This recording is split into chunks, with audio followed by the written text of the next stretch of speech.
Joining us today for this week's entertainment panel is, of course, Abby St. John. Thank you so much for taking the time to speak with us today, Abby. Of course. We say this every week, but we're always happy to be here. Yeah, we got to say it every time, I guess. Yeah, exactly. You got to keep it consistent. Everybody's favorite day just for this panel. Absolutely. Yeah, and this one, we got some actually kind of a hilarious topic starting off here, I think, that but we have to talk about. I think because, so. you know, it's one of those films, I think, like this studio took a chance on it, and for people out there that do like kind of like their stupid movies in a way, this one seems like it's going to be a memorable one. Yeah. Cocaine Bear. Yes. Yeah, and for others out there that may be like, what is this movie about? It's pretty straightforward. This black bear finds some cocaine out there in the woods and eats all of it, and then in this movie goes on a killer rampage. Yeah. Pretty much, but it looks like it's going to be hilarious because, you know, directed by Elizabeth Banks. We even got Ray Liotta featured in it. Yep. You know, kind of I think probably his last project before the passing, which is wild, but you know, great movie to be in, I guess. Exactly. Yeah, and then we even got Jesse Tyler Ferguson, which I think is interesting, of course, because with Modern Family, Elizabeth Banks was their best friend in it in that show. So the fact that he's in this and the way he looks in this movie too, comedy.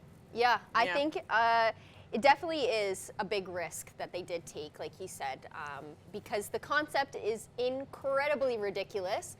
However, it is kind of based on true events.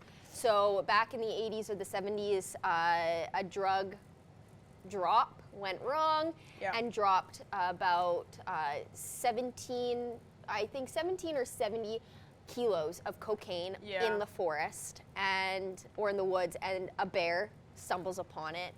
And in real life, it doesn't go on a rampage. They do end up finding it OD'd not too long afterwards. So writer Jimmy Warden, who wrote the screenplay for it, he kind of wanted to write what happened in that time frame from when he took the coke to when he OD'd. Yeah. So that's kind of where the imagination and the ridiculousness comes in, because it is based on true events, but the in-between was kind of, you know, written as to what would happen if people did stumble across a bear who was hopped up on cocaine.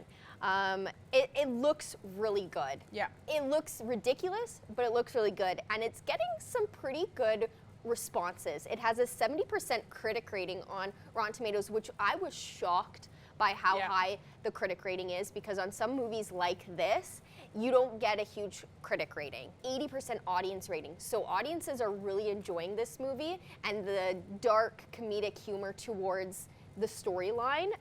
And a couple other actors who are in it, Kerry Russell and O'Shea Jackson Jr., so Ice Cube's son, is also in it. Amazing. So I think when you have the right writers, the right directors, the right actors, anything that seems super silly and ridiculous could be really good. Yeah, when I first heard about it, I personally was kind of like, this is going to be amazing in the sense of like, oh my lord. It's going to be so bad, it's good. Yeah, right? So I was actually very happy to see. It's just a nice, honestly, like classic silly film that you're like, you know what, let's go check this out and have some good laughs. Definitely a recommendation for people out there that are wanting to check it out. They're kind of hesitant.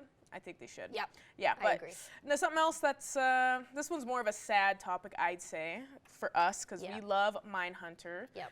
And on Netflix, you know, it's officially, I think it was kind of confirmed before, but it's been officially saying that season 3 is canceled. It's not coming back, and that sucks. Yes. It sucks. I think there's actually so many people I know that watch that show. And of course, season 2 I thought was excellent, especially with a lot of the serial killers they spoke with and everything that they were kind of investigating in, or just kind of understanding how their mind works. And then they had like the Atlanta child murders that was just devastating, but real life. And then of course we had BTK killer in the back, and now don't even get to see that progress. They had it all set up for the BTK killer to come in, and you know, it was kind of at the beginning of him going on, and they hint towards it. They never discover what's going on. It's just showing his beginning stages of when he got into killing. Yeah. But Mindhunter is season 1 and season 2 are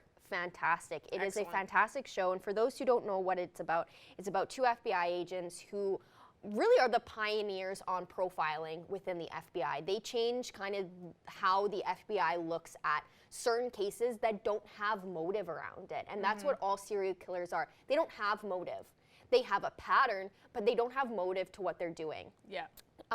And so they go and start interviewing all these convicted serial killers already, starting with Ed Kemper. They also, they interview Marilyn Manson. Season 1 is certified fresh with 96%, and then season 2 is 99% certified. So this show garnered a lot of response from people. And, Netflix has been making a ton of awful decisions. So disappointed. It's devastating because them saying the budget thing of, it's so much money. It's like there's so many projects that you have on Netflix that have some big budgets, but it's like they're not wanting to gamble doing it on this certain show, but do they not realize the huge fan base they have for it? Like, so many people found it so fascinating how the minds work, and they did fantastic with casting for the serial killers, how well they looked like them and everything. Like, definitely check out Mindhunters, but be warned, there will not be a season 3. You will be devastated like all of us when you get to the end of season 2. Because you realize how good the show is. Yeah. But we had to help get the word out there for anybody still pining for that season 3. Sorry, it's officially canceled. So that's unfortunate. But that's all the time we have for this week's entertainment panel. So once again, thank you so much for joining us today, Abby. Of course.